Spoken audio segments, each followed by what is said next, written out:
Hello, welcome back. This is another eBay selling tips, and the first thing I want to do is address a question that Hero Hunter asked about printing label online. First, if you sell through eBay and link your account with PayPal, you have to.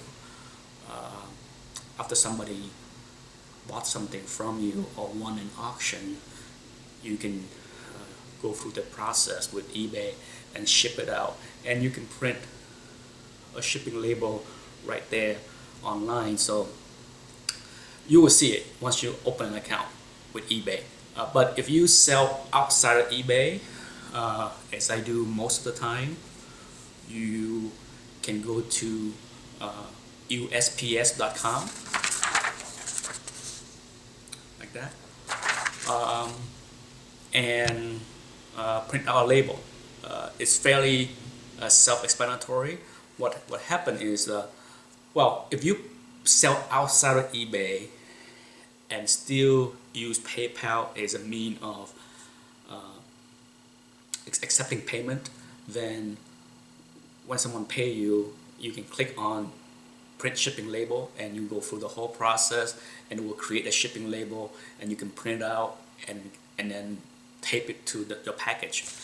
The same thing happened if you go to USPS.com. What you get is something like this.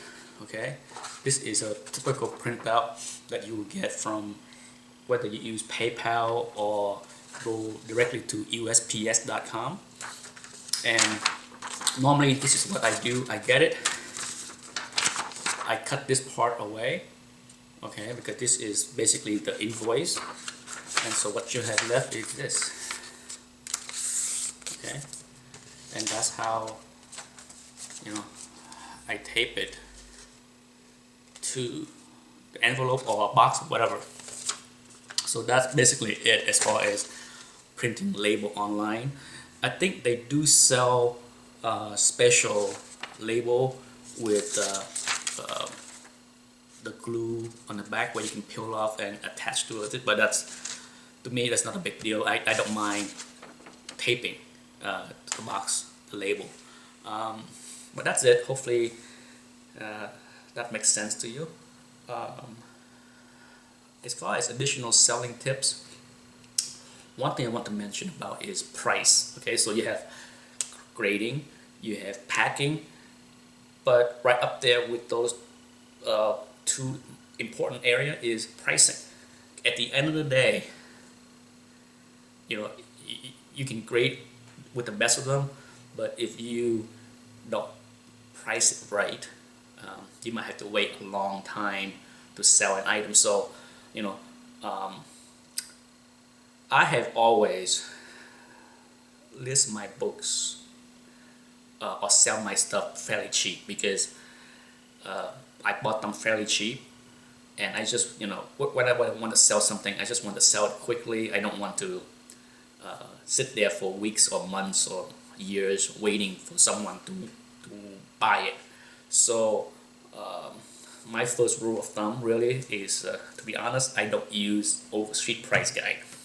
Seriously, if anyone that buy and sell enough online, on eBay or anywhere else, does anything sell at guide? Guide is useful to gauge what the the prices are, but at the end of the day, I can't recall buying something or selling something at guide. Sure, key books, high grade books, you might pay a lot more than guide. Low grade book, mid grade book, you will sell and pay way below guide. Okay, I'm sure everybody watching this video that buy and sell comic books on eBay will agree. But at the end of the day, I hear this complaint all the time. Oh, I can't believe that guy lists the book at that price. It's crazy price. He's stupid. It's your book. You can list it at whatever price you want. It's a free country, so you can sell, you can ask for whatever you want, and if nobody wants to pay for it, eventually eBay is a winner because they can keep charging you that recurring fee to list it. So when you decide to sell something on eBay, you have to approach it with the decision of like, do you want to sell quickly or do you want it to get as most as you can? I tend to be a combination of both. I want to sell quickly as well as get the most I can. Well, how do I do that? For example, let's say I have an X-Men 100, okay? And it's a raw book and it's a very fine condition, which is 8.0, 8.5-ish, okay? How do I price it? The first thing I would do is if you go on eBay, you can take a look at current listing as well as all the transaction that completed. Okay, so the first thing I want to do is go quickly to the listing that sold in the last 3 months, just to see if anyone sold an X-Men 100 in the 8.5 grade range raw, and see what price they got. So if I see 2 or 3 books that fall in line with the same category, the same grade range, then I have an idea of what the potential buyers are willing to pay. Okay, so that's the first thing I do. So I go through the complete listing, check out what sold and what kind of prices. And for example, if there is no X-Men 100 8 or 8.5 that sold in the last 3 months, what I would do then is take a look at the grade low or higher. By just looking at other grade range, you kind of get an idea that if a similar book in a lower grade was selling at that price, I can ask a little bit more. Or if a book that is like 9.0 or higher was sold for this much more, then I will likely get a lower price.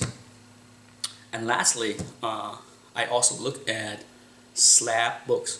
So if an X-Men 100 8.0 sold for $200, okay, hypothetically, and I believe that my book is 8.0, if not higher, 8.5, I will then price it close to the one that is slab minus the slapping fees. The slapping fee can range anywhere from 20 to 50, whatever. So let's say a slab 8.0 sold for $200. I would likely list my book around $150 raw, because there's a $50 discount that it is raw. Okay, so the next step after I look at the sold listing, I then move on to the current listing. So in my mind, I formulated that this book can be sold for $150 roughly, or around $150 to $170. Then I go to the current listing to see if there's anything in the same condition and what are they asking. If there are books that is similar to my books and it's already priced at $150 and no one's making an offer, no one's buying it, then I need to consider even offering at a lower price, like $145 or something. But like I said, it's just how you have to take a look at the market.